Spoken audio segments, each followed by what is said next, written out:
And வந்து தர்ஷன் அண்ணனை பற்றி ஒரு விஷயம் சொல்லணும். அதாவது தர்ஷன் அண்ணன் நானும் ரொம்ப கெமிஸ்ட்ரியாக ஒர்க் அவுட் பண்ணி நிறைய விஷயங்கள் பண்ணியிருக்கோம். அண்ட் வந்து ஸ்பாட்டில் வந்து அவர் சொல்கிறத நான் கேட்டுப்பேன், நான் சொல்கிறத அவர் கேட்டுப்பார். அந்த மாதிரி நான் நிறைய டைலாக்ஸ் வந்து தர்ஷன் அண்ணன் இது நீங்கள் பேசுங்க, நான் கரெக்டாக இருக்கும், நீங்கள் பண்ணால் கரெக்டாக இருக்கும் அப்படின்னு சொல்லி நிறையா விட்டு கொடுத்து அந்த மாதிரி பண்ணியிருக்கேன் தர்ஷன் அண்ணனுக்கு. அவனை விட்டு கொடுத்த எனக்கும் டேரக்டர் சாருக்கு தான் தெரியும், நீ அவங்களுக்கு தெரியாதுன்னு நினைக்கிறேன். நிறையா விட்டு கொடுத்துருக்கேன், உங்களுக்குலாம் தெரியலண்ணே.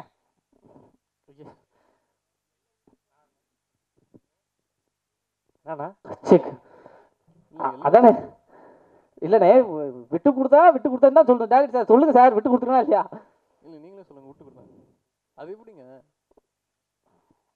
ஐயா, நான் ஏதாவது தப்பா பேசுறேனா? டேய், நான் கரெக்டா பேசுறேனா இல்லையா? ஆமா, நீங்க எல்லா டைலாக் விட்டு கொடுத்தேன்னு சொல்லிட்டீங்க. அது எப்படி? இல்லைங்க, டைலாக் பேசுறதுக்கு நான் விட்டுருப்பேன். அதனால அது வேற மீனிங்ல, இது வேற மீனிங்ல. இது சாரிண்ணா, இட்ஸ் ஓகே, சாரி. அதாவது ஒரு ஃப்ளோவில் எதாவது அது வர்றது தான், அதுக்கு எதுவும் தப்பாக எடுத்துக்க வேண்டாம். சாரிண்ணா, இட்ஸ் ஓகேண்ணே. இந்த மாதிரி சீரியஸான விஷயங்கள் எங்கள் படத்தில் எதுவுமே கிடையாது அப்படின்றத உங்களுக்கு காட்டுறதுக்காக தான் இந்த ஒரு கான்வர்சேஷன். வேறு எந்த கான்ட்ரவர்சியாக போடுறதுன்னு எங்களுக்கு தெரில.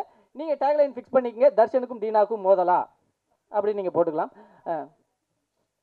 காதலான்னு எனக்கும் அவருக்கு போடக்கூடாது, வேணா உங்கள் 2 பேருக்கும் போடலாம்.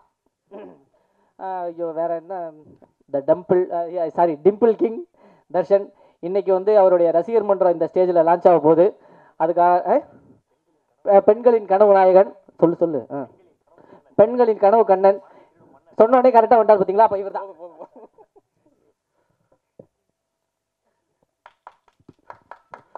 எல்லாருக்கும் வணக்கம். ஃபர்ஸ்ட்டாக கனா பற்றி சொல்லி ஆகணும்.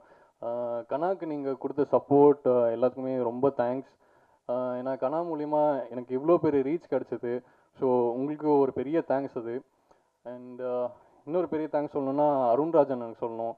அண்ட் எனக்கு இவ்வளோ பெரிய ஆப்பர்ச்சுனிட்டி கொடுத்து எனக்கு ஒரு லைஃப், ஒரு கெரியர், எனக்கு எல்லாமே இங்கே அமைச்சு கொடுத்த சிவானனுக்கு நான் எவ்வளோ தேங்க்ஸ் சொன்னாலும் அது பத்தாது. So thank you so much Shivana, love you all. அப்புறம் தும்பா பற்றி சொல்லணுன்னா நிறைய விஷயம் கற்றுக்கிட்டேன். லைக் ஆக்டிங்கில், ஏன்னா கனால எப்படி நடித்தது வந்து லைக் பெரிய பெரிய ஆர்டிஸ்டோட அவங்கள பார்த்து நான் நிறைய விஷயங்கள் கற்றுக்கிட்டேன். அண்ட் தும்பாவில் எப்படின்னா ஆப்போசிட்டில் உங்களுக்கு எதுவுமே இருக்காது, ஏன்னா இமேஜினேஷன் தான் படம் ஃபுல்லாமே இருக்கும். ஸோ ஹரிஷ் அதுக்கு வந்து எங்களுக்கு ஒரு 3 to 4 days ஒரு ஒர்க் ஷாப் பண்ணி வச்சுருந்தாரு. ஸோ அந்த ஒர்க் ஷாப்பில் வந்து ஒரு ஐஸ் பிரேக்கிங் செஷன் மாதிரி இருந்தது. ஸோ எனக்கு, கீர்த்திக்கு அண்ட் தீனாக்கும். ஸோ அப்போ தான் நாங்கள் 3 பேர் ஃபஸ்ட் டைம் மீட் பண்ணுறோம். ஸோ ஃபஸ்ட் டைம் மீட் பண்ணி ஒரு 2 நாளில் லைக் கீர்த்தி சொன்ன மாதிரியே வெரி க்ளோஸ் ஃப்ரெண்ட்ஸ் ஆகிட்டோம். ஸோ அதே தான் ஸ்க்ரீன்லேயும் வந்திருக்கு. ஸோ உங்களுக்கு எல்லாம் பிடிக்கும்னு நான் ரொம்ப நம்புகிறேன். அண்ட் டைரக்டருக்கு ஒரு பட்ட பேர் வைக்கணும்னா த காம் அண்ட் கூல் டைரக்டர்னு சொல்லலாம். ஏன்னா எப்போவுமே எவ்வளோ டென்ஷன் இருந்தாலும் எப்போவுமே அதில் காமாக இருந்து அப்படியே அந்த பிரச்சனை ஹேண்டில் பண்ணி முடிச்சிருவார். ஸோ அந்த மாதிரி ஒரு டைரக்டர் அவர். ஸோ என்னை செலக்ட் பண்ணதுக்கு thank you so much bro.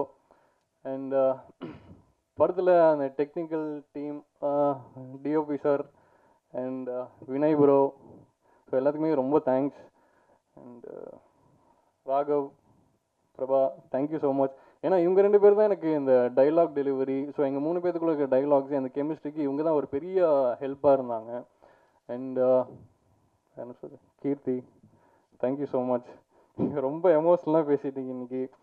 So அவங்க என்ன சொல்கிறது, ஒரு த பெஸ்ட் ஆக்டர்னு சொல்லலாம், ஆக்ட்ரஸ்ன்னு சொல்லலாம். ஏன்னா நிறைய ஸ்டேஜ் ஆர்டிஸ்ட் இருந்ததுனால அவங்க கேமரா முன்னாடி ஒரு கான்ஃபிடன்ஸ் கொடுப்பாங்க. ஸோ அந்த கான்ஃபிடன்ஸ் பார்க்கும்போது நம்மளுக்கும் ஒரு எனர்ஜெட்டிக்காக இருக்கும். ஸோ அவங்கள மாதிரி ஒன்று பர்ஃபார்ம் பண்ணமேன்னு. ஸோ தீனா கூட அப்படி தான். நான் ஸ்க்ரீனில் வந்து ஏதாவது தப்பு பண்ணேன்னா அவன் வந்து சொல்லுவான், இந்த மாதிரி இப்படி பண்ணாதீங்க, தப்பாக இருக்கும். ஸோ அதே மாதிரி தான் கீர்த்தியும் அப்படி சொல்லுவான் என்கிட்ட. ஸோ எல்லாத்துக்குமே ஒரு கிவ் அண்ட் டேக் அந்த மாதிரி இருந்தது. ஸோ அந்த கெமிஸ்ட்ரி நல்லா ஒர்க் அவுட் ஆயிருக்கு. ஸோ நீங்களும் படம் பார்த்து உங்களுக்கு பிடிக்கும்னு நம்புகிறேன். ஸோ தும்பா June 21 ரிலீஸ் ஆகுது. ஸோ ப்ளீஸ் பார்த்துட்டு சப்போர்ட் பண்ணுங்கள். தேங்க்யூ.